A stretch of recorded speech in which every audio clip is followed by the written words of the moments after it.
자, 지난주 토요일 날 저녁이었는데요. 러시아 연해주의 최기영 선교사님으로부터 편지 하나가 왔습니다. 한 어린이로부터 받은 9살짜리 우리 우연이로부터 받은 편지인데요. 이렇게 썼어요. 안녕하세요. 저는 어와나 불티단 김우연이에요. 추운 러시아까지 예수님의 복음을 전하러 가신 것이 너무나 대단해요. 어떤 문제가 생기더라도 하나님을 믿고 의지하며 문제를 해결해 나가면 좋겠어요. 하나님의 사랑과 은혜가 여러분께 가득할 거예요. 그럼 안녕히 계세요.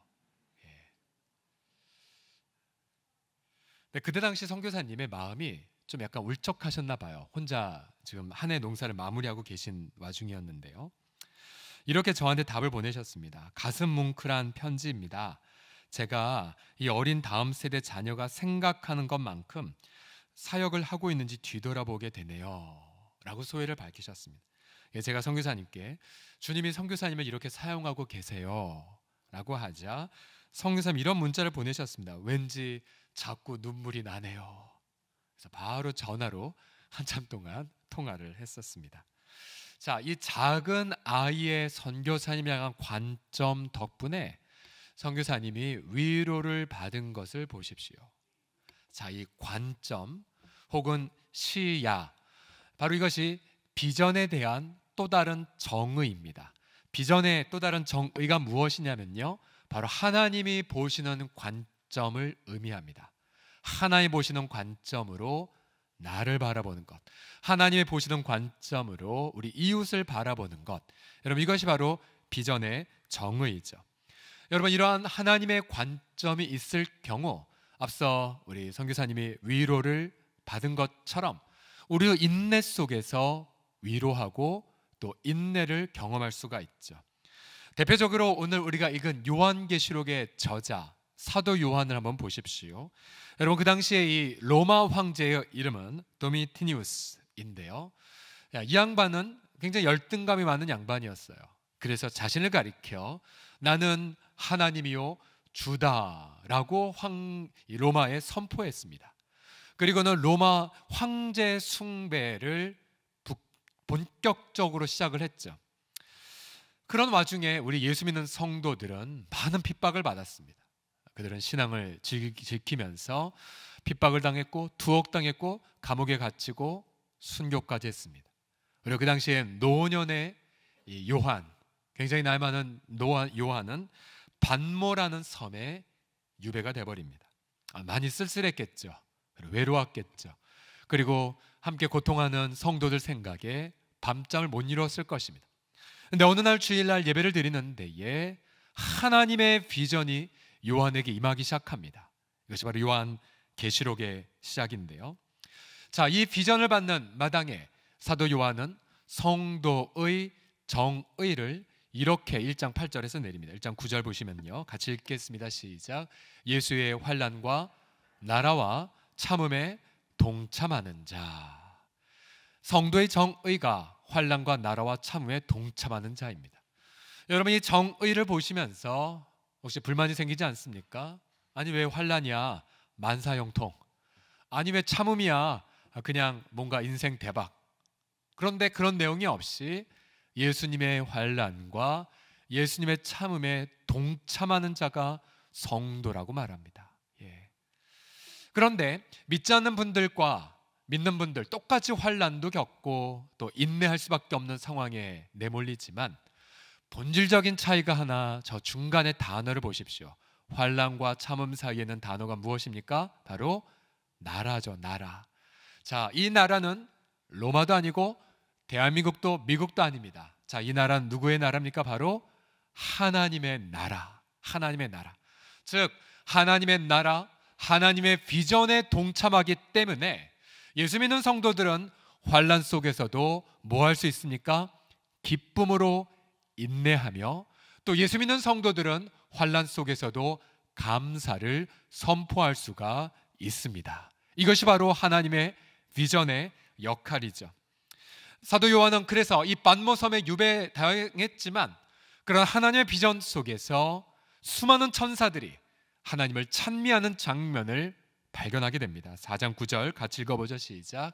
보좌에 앉으사 세세토록 살아계시는 이에게 영광과 존귀와 감사를 돌릴 때. 아멘. 예. 결국 이러한 요한과 초대교회 공동체는 바로 하나님 나라의 비전 덕분에 시련을 인내하고 신앙의 절개를 지키게 됩니다. 오늘은 추수감사 주일인데요. 특별히 추수감사 주일 제 마음이 너무나 참 기쁘고 또 흥분이 되기도 합니다. 우리가 많은 고난을 겪었지만 올해 우리 방금 대표 기도자께서 참 자세하게 감사를 고백했던 것처럼 감사가 더 많이 고백되어지는 주일이란 생각이 듭니다. 여러분도 그렇지 않습니까? 많은 고생을 하고 있지만 우리가 오히려 부어지는 은혜 때문에 더 감사를 고백하게 되는 기쁨의 시간이죠. 여러분, 수많은 이 시련과 인내 속에서도 감사를 드리는 비전 있으십니까? 또 수많은 실패와 좌절 속에서도 오늘을 감사로 채울 수 있으십니까? 오늘 본문의 내용을 묵상하면서 이렇게 결론을 내립니다. 여러분, 시련 중에 인내하며 감사를 드릴 수 있는 비전이 있습니다. 시련 속에서도 인내하게 하는 비전, 또 시련 속에서도 감사를 고백하는 비전. 그 첫 번째가 무엇이냐면요, 죽으시고 다시 사신 예수님의 영광에 대한 비전 때문입니다. 같이 읽겠습니다. 죽으시고 시작. 죽으시고 다시 사신 예수님의 영광. 예. 그러니까 아무리 시련이 많아도 죽으셨지만 다시 사신 예수님의 영광을 바라보면 인내하고 감사할 수 있다는 가르침이죠. 1절과 2절을 보시면요, 이 일 후에 내가 보니, 요한이 보니 하늘에 열린 문이 있는데 내가 들은 바 처음에 내게 말한 나팔 소리 같은 그 음성이 이르되 이리로 올라오라. 이에 마땅히 일어날 일들을 내가 내게 보이리라.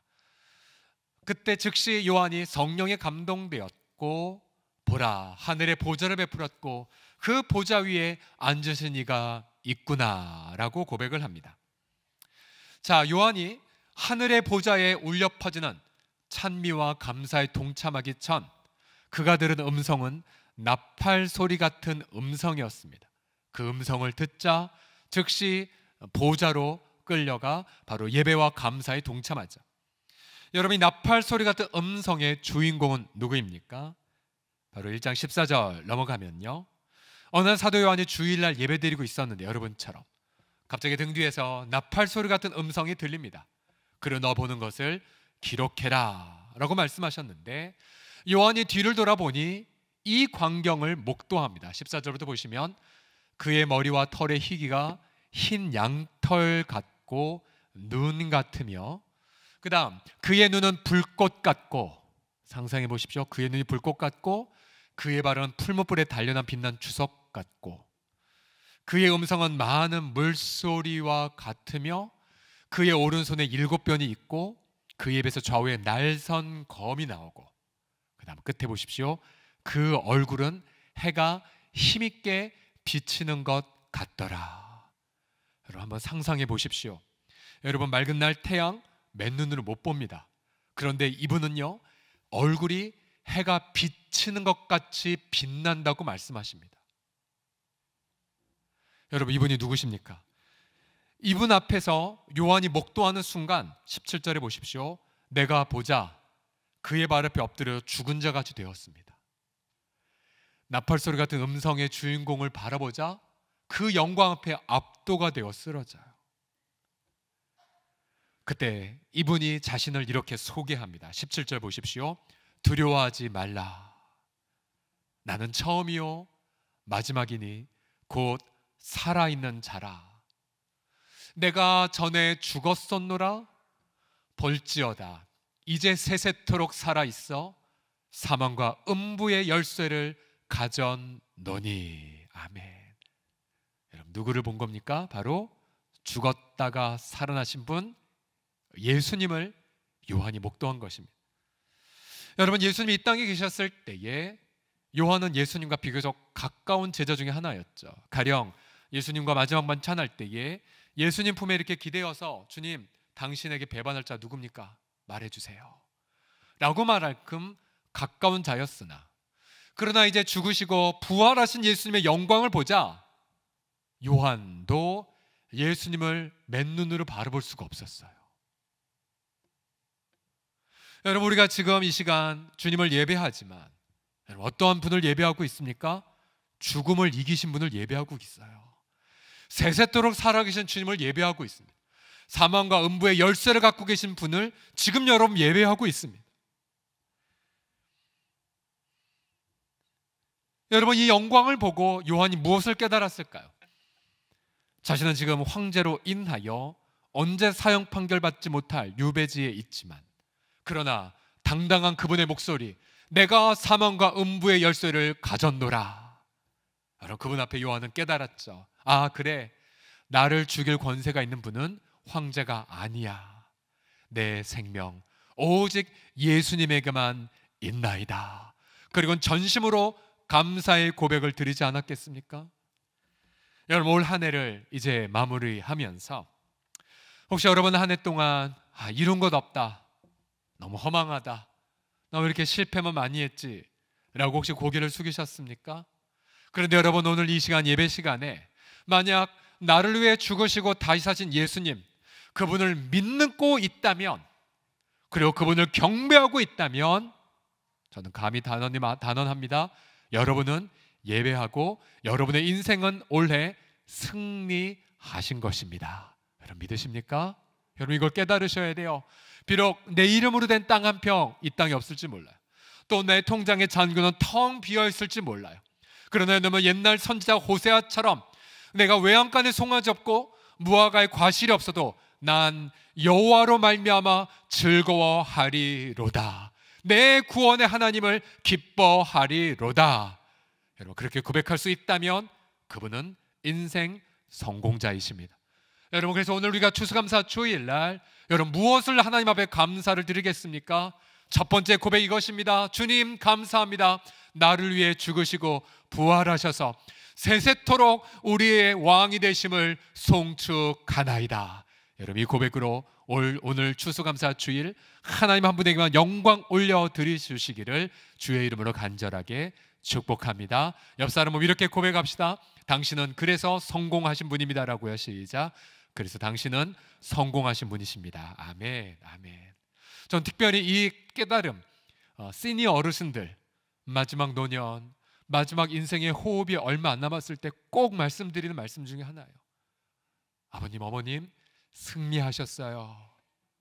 예수님 만났기 때문에 성공하신 거예요. 어머니, 아버님 예수님 믿는 그 믿음이야말로 억만금과도 맞바꿀 수 없는 유산입니다. 그렇게 어르신들을 위로할 때가 많이 있습니다. 두 번째로 시련 중에 인내할 수 있는 비전, 또 시련 중에 감사할 수 있는 비전이 무엇이냐면요, 따라하십시오. 성도의 영광과 승리입니다. 성도의 영광과 승리. 시작. 성도의 영광과 승리. 이제 보좌를 바라보았는데 그 보좌 주변에 24개의 보좌들이 보였어요. 보세요.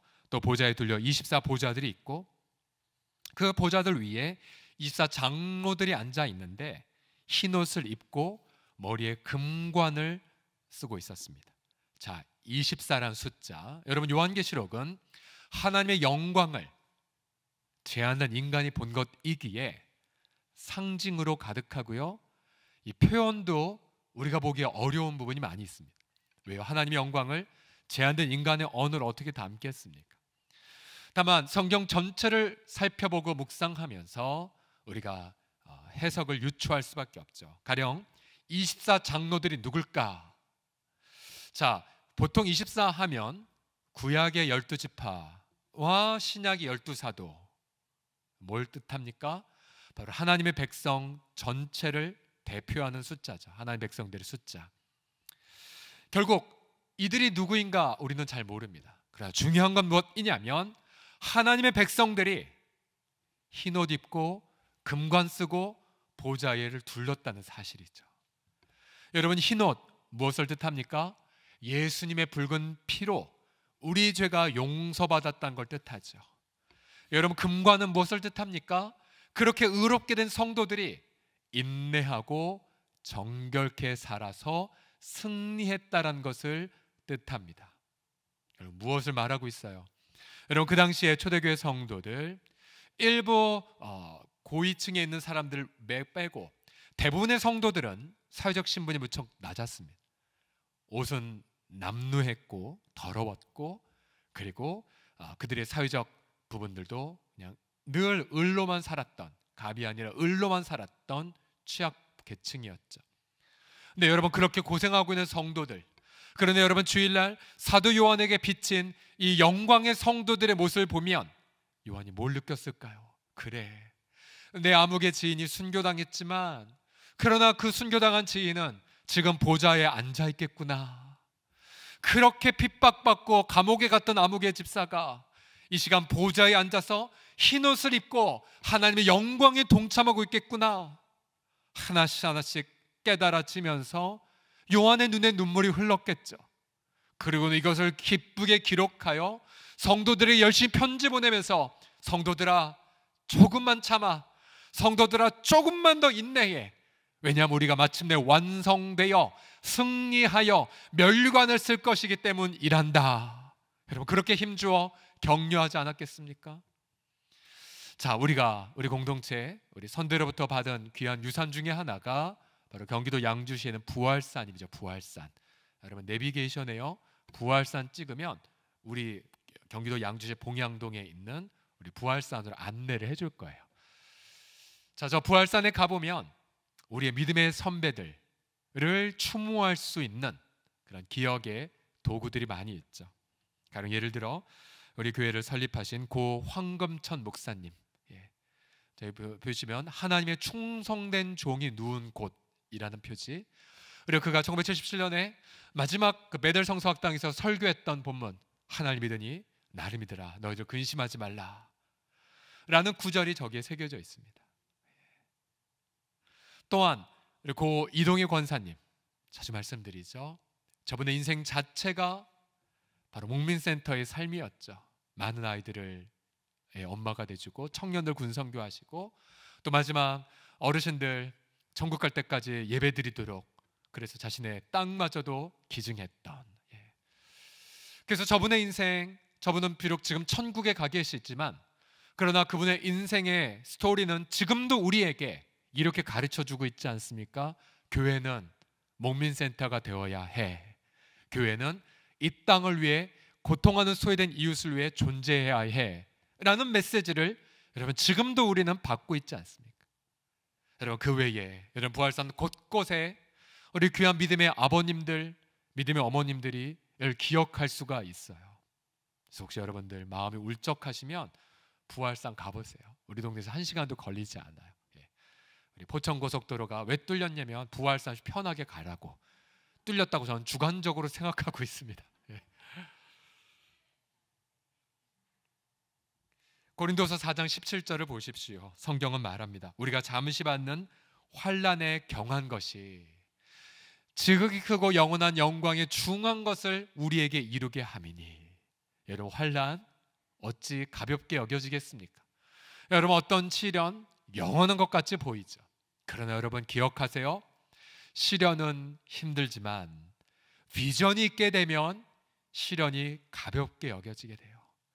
여러분, 시련은 힘들지만 그러나 비전을 묵상할수록, 성도가 누릴 영광을 바라볼수록 여러분, 시련은 짧게 바라봐지게 돼요. 여러분, 예배가 무엇입니까? 예배는 이거죠. 우리가 하나님 앞에 엎드려 전심으로 주님을 경배할 때에, 예배를 시작하기 전 내 고난의 무게가 너무 커서 감당하지 못하는데, 예배를 드리며 성령을 경험하고 하나님의 비전을 바라볼수록 어느덧 시련은 똑같은데 영광의 무게 때문에 시련이 가볍게 여겨지게 돼요. 자, 만약에 여러분 예배를 드리시고 나서 여전히 시련의 무게가 무겁다, 예배 못 드리신 거예요. 아니면 예배를 덜 드리신 거예요. 언제까지 엎드려야 돼요? 시련이 가볍게 보여질 때까지. 언제까지요? 하나님의 영광의 무게가 무거워질 때까지. 똑같은, 그래서 눈물 속에서도 비전을 잉태하고 인내하며 기쁨으로 참고 감사를 고백할 때까지 엎드려 예배하시는 저와 여러분 다 되시기를 예수님의 이름으로 간절히 축복합니다. 자, 그래서 저도 어느덧 30대 후반에 와서 내년이 되면 만나이면 내후년 되겠네요. 내년이 되면 이제 반백년을 살게 됩니다. 반백년. 예, 저도 꽤 많이 죄송합니다. 산 것 어르신들 한참 모자르지만, 근데 그동안 짧은 인생을 살다 보면 또 예수님 만난 지 한 30여 년 지나고 나서 느낀 게 있어요. 그게 뭐냐면 제가 보기에 감당할 수 없는 시련은, 잘 들어보세요, 감당할 수 없는 축복의 서곡에 불과하다는 사실을요. 어떤 건 제가 형용할 수 없는 어려움들이 찾아와요. 그런데 여러분, 그것은 반드시 제가 말로 다 표현할 수 없는 감사와 찬양의 제목이 된다는 걸 많이 경험했어요. 다시 성경은 말합니다. 고린도 4장 17절 다시 보세요. 우리가 잠시만 환난에 경한 것이 지극히 크고 영원한 영광이 중한 것을 우리에게 이루게 함이니. 여러분, 말씀 붙잡고 우리의 성도의 영광을 바라보시면서 여러분, 시련 속에서도 인내하고 비전에 사로잡혀 주시기를 예수님의 이름으로 간절히 축복합니다. 한번 힘차게 외치겠습니다. 성도는 승리할 것입니다 라고. 시작. 성도는 승리할 것입니다. 아멘. 자, 마지막으로 시련 중에 인내하며 감사드릴 수 있는 비전이 무엇이냐면요, 하나님의 절대 주권 때문에 그래요. 같이 따라합시다. 하나님의 절대 주권. 시작. 하나님의 절대 주권. 자, 하나님의 절대 주권의 개념이 무엇이냐면요, 악마저도 하나님은 선으로 바꾸신다는 거예요. 악마저도. 하나님은 악을 창조하신 분이 아니세요. 그러나 악마저도 하나님은 선으로 바꿀 수 있는 통치자, 전능자이십니다. 여러분, 그 당시에 도미티누스 황제가 로마 제국 전체를 통치하고 있었죠. 예, 전능자처럼 느껴졌을 거예요. 그는 로마의 보좌에 앉아 천하를 호령합니다. 그러나 그 보좌가 영원할까요? 그리고 그 보좌가 전능할까요? 실제로 여러분, 요한계시록을 보면은 성경 전체에서 보좌라는 단어가 가장 많이 나온 책입니다. 요한계시록 4장만 보더라도 보좌라는 단어의 숫자가 12번이나 나와요. 예. 뭘 말하고 있는 것입니까? 강렬하게 이걸 말하고 있죠. 진짜 보좌는 저 로마의 유한하고 빈약한 인간이 앉은 보좌가 아니란다. 진짜 보좌는 바로 살아계신 하나님이 앉아 계신 보좌란다 를 말씀하고 있는 것 아니겠습니까? 여러분, 하나님의 보좌의 모습을 3절부터 하나하나 보십시오. 3절 보시면 앉으신 이의 모양이 벽옥과 크리스탈 그리고 홍보석, 붉은 빛깔의 보석과 같으니, 또 무지개가 있어 보좌를 둘렀는데 그 모양이 녹보석 같더라. 여러분, 제한된 인간의 언어로 하나님의 보좌를 표현할 길이 없어요. 그냥 최선을 다해 크리스탈 같고 다이아몬드 같고 그렇게 붙일 뿐이지요. 자, 보통 일반적으로 학자들은요, 이 벽옥과 홍보석을 무엇에 상징한 걸로 보냐면, 벽옥은 맑음, 하나님의 거룩을, 홍보석, 붉음, 하나님의 심판을 상징한다로 해석을 합니다. 그 다음 이 녹보석 같은 무지개는 무엇을 상징합니까? 노아 심판 이후에 내가 물로 진멸하지 않겠다라고 무지개를 거셨죠, 하늘을 향해. 결국 긍휼을 뜻합니다. 긍휼. 그러니까 보좌 하나만 봐도 메시지가 거룩, 심판, 그러나 긍휼을 뜻하죠. 긍휼. 예. 다음 주에 보겠지만 거긴 또 어린 양이 우뚝 앉아 계시고, 어린 양. 또 그 다음 구절 보시면요, 보좌로도 번개와 음성과 우레소리가 나고 있다고 말합니다. 번개, 음성, 우레소리. 이거는 구약 성경부터 쭉 보면요, 열방을 향한 심판을 나타냅니다. 열방을 향한 심판. 예. 보좌가 있어 지금 로마 제국을 심판하고 있고, 우리가 지난번 다니엘의 비전을 보았죠. 바벨론 영원하지 않았어요. 바벨론 심판받아 사라졌어요.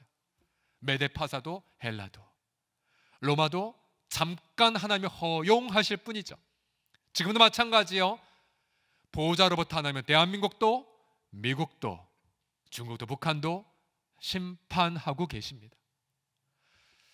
또한 그 앞에 7 등불, 어둠을 밝히는 등불, 7 영이라고 말해요. 7 영. 성령 7분 계시다 이런 뜻이 아니라 7은 완전수이죠. 바로 완전하신 하나님을 드러내는 완전하신 하나님이라는 그런 의미입니다. 그 앞에 천사들이 이런 하나님의 영광을 찬미하고 있어요. 여러분, 천사들의 모습도 너무 신기하죠. 사자 같기도 하고 송아지 같고 사람 같고 독수리 같고 날개는 6개의 안팎으로 눈이 가득한 모습, 상상할 수가 없어요. 예. 너무나 신기하고 또 마치 이 땅의 피조물들을 대표하는 듯한 모습들, 이 영광의 천사들이 하나님을 이렇게 찬미하고 있습니다. 8절을 다 같이 읽어보죠. 시작. 거룩하다 거룩하다 거룩하다 주 하나님 곧 전능하신 이여, 전에도 계셨고 이제도 계셨고 장차 오실 이시라. 아멘. 여러분, 이 외로운 노인이, 그리고 그의 발은 착고에 상했을 텐데 쓸쓸한 노인이, 상상할 수 없는 천사들이, 말로 형언할 수 없는 보좌에서 영원한 하나님을 찬미하는 장면을 상상해 보십시오. 전능하시다, 이거는 모든 마음을 붙잡고 있다는 뜻이고요. 전에도 계셨고 이제도 계시고 장차 오실 분, 시간의 창조주, 역사의 지배자를 노래하고 있습니다. 그리고 그걸로 끝나지 않아요. 앞서 하나님 백성들의 대표를 뜻한 24장로들이 무엇을 합니까? 금면류관을 보좌 앉으신 이에게 다시 바칩니다. 이게 뭐예요? 하나님, 모든 게 다 하나님의 은혜입니다. 그러면서 이렇게 노래하죠. 11절 같이 읽어보죠. 시작. 우리 주 하나님이여, 영광과 존귀와 권능을 받으시는 것이 합당하오니 주께서 만물을 지으신지라 만물이 주의 뜻대로 있었고 또 지으심을 받았나이다 하더라. 아멘. 아멘. 감격의 찬미를 고백하고 있어요. 여러분, 결국 성도의 가장 큰 능력은 예배에 있습니다. 예배. 왜요? 예배를 통해 하나님의 영광을 체험하기. 여러분, 성도의 가장 큰 무기는 감사에 있습니다. 왜요? 감사를 통해 하나님의 영광이 우리 입술을 통해, 삶을 통해 가득히 나타나기 때문에요. 여러분, 그래서 고난과 시련이 가득하다면 전심으로 무릎 꿇고 감사의 예배를 드려보십시오. 비록 내가 감사거리가 하나도 보이지 않고 오히려 불평과 낙담만 가득히 보일지라도, 아니 오히려 더 그때 무릎 꿇고 보좌에 계신 주님만 바라보셔야 돼요. 나를 사랑하셔서 자신의 생명을 바치신 주님의 음성을 듣고 전심을 다해 보좌로 나아가 예배를 드려보십시오. 여러분, 그때에 하나님의 영광이 가득히 임할 것이고 여러분 마음속에 인내와 기쁨과 지혜와 사랑과 모든 하늘의 것들이 여러분 바로 무릎 꿇은 현장에 가득히 나타나게 될 줄을 믿습니다. 여러분, 그것은 설교자에서 얘기한 것이 아니에요.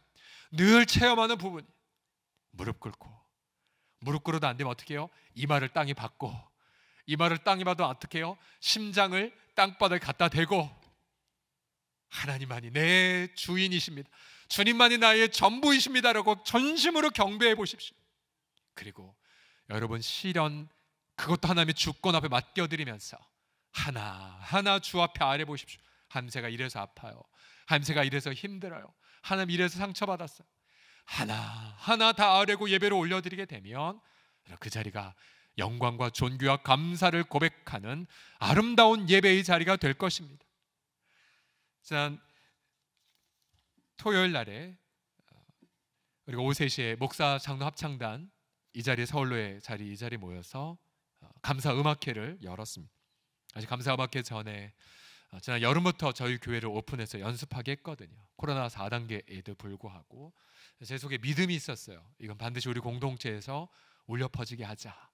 코로나로 고통하는 성도들에게 큰 격려가 될 거다는 고백, 믿음. 매 순간 토요일마다 기도 많이 했었어요. 하나님 도와주세요. 하나님 도와주세요. 한 분도 확진자 안 나오도록 도와주십시오. 40여 명의 연습하신 분들이 각자 일터와 교회 속해서 토요일날 모이기 때문에 자칫 힘들 수가 있지 않았습니까? 계속 기도했어요. 계속 기도했어요. 그럼 어제 토요일날 오픈하며 하나님을 찬양했을 때, 믿음으로 승리했구나. 믿음으로 승리했구나. 네. 이분들이 마지막 찬양이 무엇이었냐면요, 은혜 아니면 나 서지 못하네 라는 찬양이었어요. 예. 바로 예수님의 보혈로 십자가 사랑, 그 능력 아니면 나 서지 못하네. 은혜 아니면 나 서지 못하네. 놀라운 사랑, 그 은혜 아니면 나 서지 못하네. 이 찬양 듣는데 울컥했어요. 나중에 끝나고 이 찬양 단원 나오는데 울면서 찬양했대요. 저 찬양. 왜요? 감격의 눈물, 시련을 믿음으로 승리했다는 그 고백 때문이었죠. 여러분, 우리가 많이 마음고생들 많이 하지만 로마서 8장 28절은 하나님의 절대 주권을 이렇게 설명하고 있지 않습니까? 하나님을 사랑하는 자, 곧 그 뜻대로 부르심을 입은 자들에게는, 그 다음 여러분 읽어보세요. 시작. 모든 것이 합력하여 선을 이루느니라. 아멘, 아멘. 모든 것, 말 그대로 모든 거예요. 악한 거, 어두운 거, 수치스러운 거 다 포함돼요. 또 창세기 50장 20절을 보십시오. 수많은 인간의 배신과 어떤 증오와 어떤 버림을 경험했다 할지라도 하나님의 절대 주권을 평생 경험한 요셉은 이렇게 선포합니다. 같이 읽어보죠. 시작. 당신들은 나를 해하려 하였으나 하나님은 그것을 선으로 바꾸사 오늘과 같이 많은 백성의 생명을 구원하게 하시려 하셨나니. 할렐루야. 예. 이게 바로 예배이고 감사요. 하나님의 절대 주권 앞에 내 수많은 재앙과 악을 맡기는 삶. 여러분, 지금 이 시간도 하나님의 관점으로 여러분을 바라보십시오. 때론 난 왜 이렇게 쓸쓸할까? 난 왜 이렇게 외로울까? 아니에요. 하나님의 관점으로 여러분을 바라보게 되면 여러분 지금 승리의 발걸음을 내딛고 계신 거예요. 앞서 우리 우연이가 우리 선교사님을 위로했던 것처럼. 쌍금 열심히 하게 될 때에 우리 러시아 마리엘 공화국에서 사역하신 조한희 선교사께서 설교를 해주셨습니다. 1995년도에 파송을 받으셨고 1997년도에 마리엘 공화국이라고 하는 자그마한 자치민족 공화국으로 들어가서 지금까지 한국 사람 단 한 가정도 없는 곳에서 사역하고 계시죠. 그곳에서 예를 들어서 지도자들의 배반, 또 돈 때문에 배반, 또 분열, 러시아 정교회는 프로체스카야 이 교회들을, 그러니까 개신교들을 이단이라고 몰고 있고 마피아의 어떤 집회를 방해하는 부분들, 그리고 심지어 예배당이 전소가 되는 아픔, 그래서 자료들이 다 불타는 아픔도 겪으셨고, 또 제가 자주 말씀드렸죠, 막내 아들 테러까지 탔던. 막내 아들 테러를 받았을 때 많은 사람이 말했어요. 이제 떠나십시오, 떠나십시오. 그러다 그분은 뼈를 묻겠다는 마음으로 들어가셨기에 하나님 말씀에 그 갈증이 있을 거란 말씀을 아모스 통해서 받고 그 낯선 곳에 들어갔기에 그곳을 지키셨어요. 예배드리셨어요. 왜요? 예수님의 환난과 참음에 동참했지만 그러나 떠나지 않을 이유가 있었기 때문이에요. 바로 하나님의 비전 때문에, 비전 때문에. 그런 고통 속에서도 꾸준히 성도들이 제자화되고 세례를 받았고요. 그리고 아름다운 공동체를 이루어서 지금도 이 공동체는 아름다운 그런 예배당을 가지고 있고, 또 지금은 한류, 한국어로 인하여서 많은 젊은이들이 이 교회에 와서 복음을 듣고 제자화가 돼서, 저는 선교사님은 잠시 한국에 지금 들어와 계시지만은 현지에서 하루에 3번씩이나 기도를 한대. 하루에 3번이나. 오히려 우리를 부끄러워할 만큼 깨어있는 성도들의 모델을 보여준 열매를 그 속에서 맺고 계세요. 오래된 지인이고 제 청년부 지도 목사님이셨었지만 이제 지난 95년부터 지금까지 사역을 돌아본 영상을 보면서 너무 마음이 뭉클했어요. 그래, 정말 적어도 열매를 맺으려면 한 곳에 20년 이상은 머물러야 되는구나. 재앙이 닥쳤다 도망가면 안 되는구나. 뼈를 묻을 마음으로 거기서 있을 때, 비전을 품고 예수님의 환난과 참음에 동참할 때 이렇게 아름다운 열매를 맺는구나를 다시 한번 교훈받을 수가 있었습니다. 우리 사랑하는 성도들이요, 우리 모두가 선교제는 없지만 각자 점화된 선교제가 있지 않습니까? 누구의 선교지는 남편이 될 수도 있고, 누구의 선교지는 자녀가 될 수가 있어요. 누구의 선교지는 내 사업터가 될 수 있죠. 여러분, 그 속에서 재앙 만났다고 도망 다니시겠습니까? 혹시는 그곳에서 시련을 당했을 때 여러분 낙담하시겠습니까? 오히려 그곳에서 내가 예배하는 자가 되리라 무릎을 꿇고 하나님 나라의 비전을 바라보시면서 절대 주권을 가진 주님의 영광을 오히려 선포하십시오. 바로 그곳에 풍성한 열매를 맺을 것이고, 바로 그런 무릎 꿇음을 통하여서 하나님 한 분의 이름이 아름답게 영광이 되어지는 감격을 우리가 누리게 될 것이고, 그래서 바로 그분의 현장 속에 내 인생 가장 아름다운 추수감사의 감격을 누리게 될 것입니다. 이런 은혜가 저와 여러분에게 넘쳐나시기를 예수님의 이름으로 간절히 축원합니다.